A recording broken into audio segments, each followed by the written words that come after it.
বাবা এর পা ভেঙে গেছে, জলদি ঠিক করে দাও একে।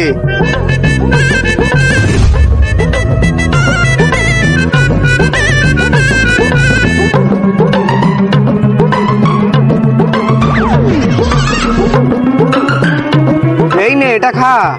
গোবর? হ্যাঁ গোবর, আমার ঝুড়িপুটি গরু থেকে ফেলেছিল, এবারে গরুর গোবরই আমার ঝুড়িপুটি। না আমি খাবো না। আরে খা,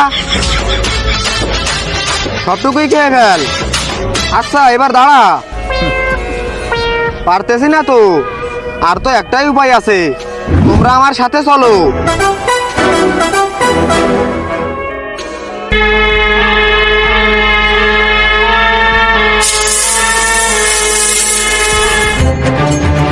আরে আরে সাপ, আরে সাপ আমাকে কামড়ালো। আরে আরে আরে সাপ। ও ভাই রে, আরে আমার ভাইকে তো মেরে ফেলতেছিল।